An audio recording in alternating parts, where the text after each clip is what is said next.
ова издание, само 204 автомобили на струја во Северна Македонија, регистрирани до минатата година.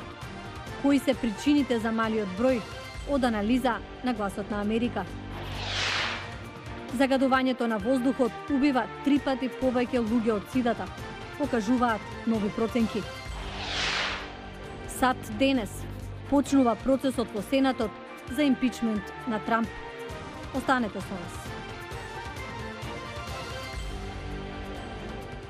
Поздрав од Вашингтон. Ова е ТВ журналот Newsflash на Гласот на Америка на македонски. Јас сум Милена Ѓоргиевска. Денес почна сослушувањето во Сенатот за импичмент на председателот на САД Доналд Трамп. Законодавци од представничкиот дом ќе ги презентираат обвиненијата пред сенаторите, кои ќе имаат улога на порота. Судијата на Врховниот суд Џон Робертс дава заклетва за извршување на надзор на процесот, а заклетва даваат и 100 членови на Сенатот.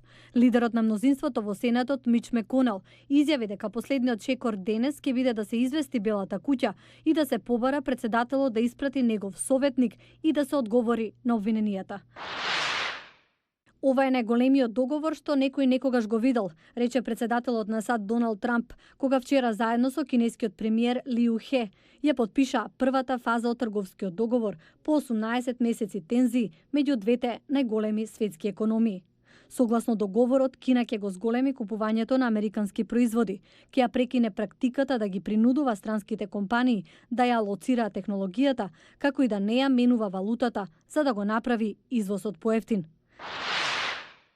Руските законодавци денес се очекува да му дадат голема поддршка на Михаил Мишустин, изборот на председателот Владимир Путин за нов премиер на Русија.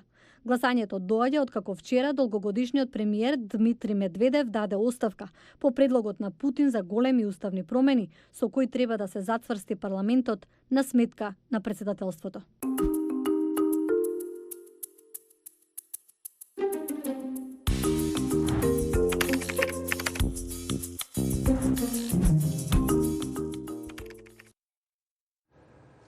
А зошто во Северна Македонија бројот на електрични возила е се уште многу мал?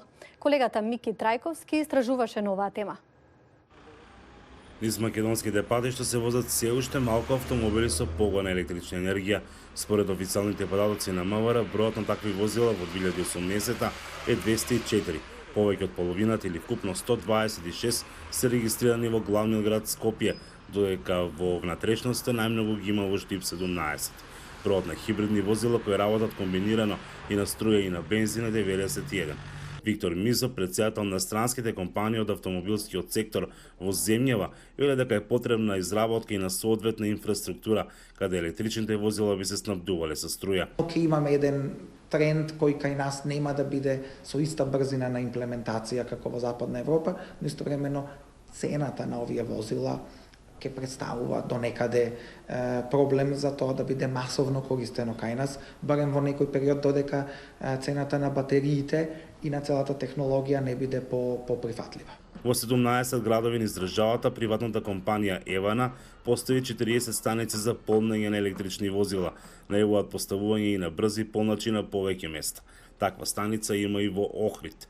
Јавното предпријатие Билјанин извори кое стопанисува со паркинг просторите на собствениците на вакви возила и нуди бесплатно паркирање во строгиот центар на градот. А додека за хибридните возила преку животна средина имаше закон да се ослободат од наплата за паркирање и истото тоа на сите отворени паркинзи ние во град Охрид му го возможуваме според одлука на Совет која што е донесена во 2019 година. И од продажните салони за автомобили велат дека причина за се уште малата продажба на вакви возила се високите цени за нив, но и слабата инфраструктура со полначи за струја. Но сепак охрабрувачки е дека дури и во развиените западноевропски земји инфраструктурата за вакви возила не е целосно изградена, додава Мизо. Во Европа во тој дел предничи Норвешка. За тоа треба време и треба многу средства.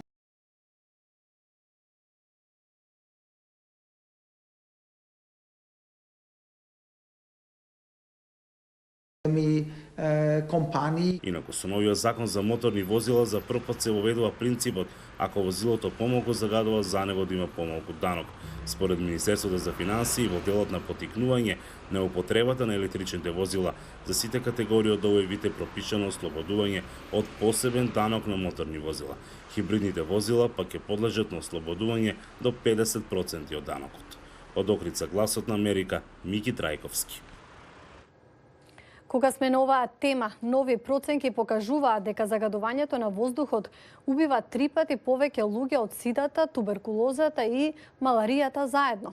Стив Барагона има повеќе. Загадениот воздух и вода, труењето со олово и загадените работни места убиле околу 8,3 милиони луѓе во 2017 година. Тоа се повеќе смртни случаи, одошто оние предизвикани од пушење, злоупотреба на алкохол и дрога заедно. Исто така повеќе и од нездравите диети, заразните болести и војните. Но во поголемиот дел од светот малку се обрнува внимание на ова. Ова го покажува новиот извештај на Глобалната алијанса за здравство и загадување, во чие изготвување се вклучени истражувачи, национални министерства за здравство, невладини организации и Обединетите нации. Тоа покажува дека за глобалната здравствена криза всушност се уште нема решение и доволно ресурси. Во извештајот се вели дека загадувањето од традиционални извори, како печки на дрва и лоши санитарни системи опаѓа, додека модерното загадување од фабриките, возилата и токсичните хемикалии е во пораст. Купка забележува дека меѓународните инвестиции се фокусирани на традиционалното загадување. Во водата, во санитарните услови многу се инвестира. Смртните случаи се намалуваат, додека другите проблеми на модерното загадување немаат исти ресурси или внимание. Индија и Кина имаат најмногу смртни случаи поврзани со загадувањето. Следат Нигерија, Индонезија и Пакистан. САД беа на 7-мо место. Држави од скоро секој регион во светот се наоѓаат на таа топ листа од 10.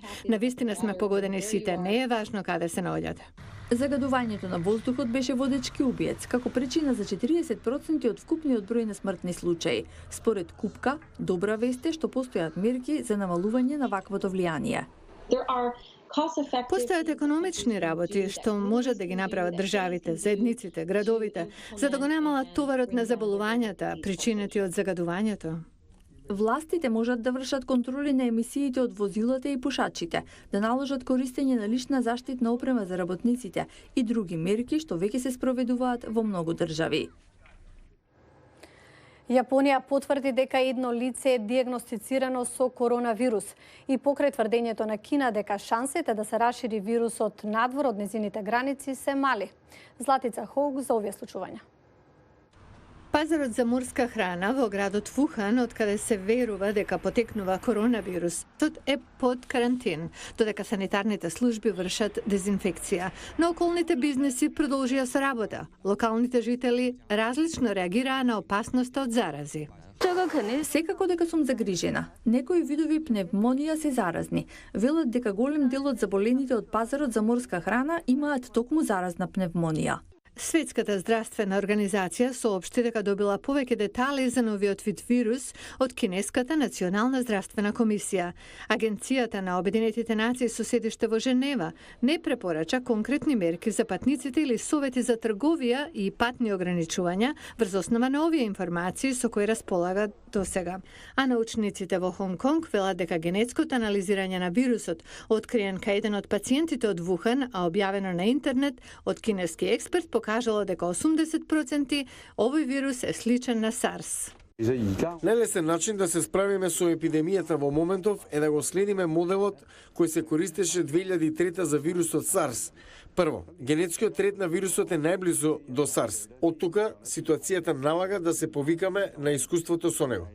Ниту еден од пациентите во Хонг Конг не е диагностициран со новиот коронавирус, но експертите од Хонг Конг советуваат будност. Властите во Тајван го повикаа Министерството за здравство да ги зајакне контролите на карантинот. Ова беше Њусфлеш на Гласот на Америка на македонски. Јас сум Елена Ѓоргиевска, ве поздравувам до утре.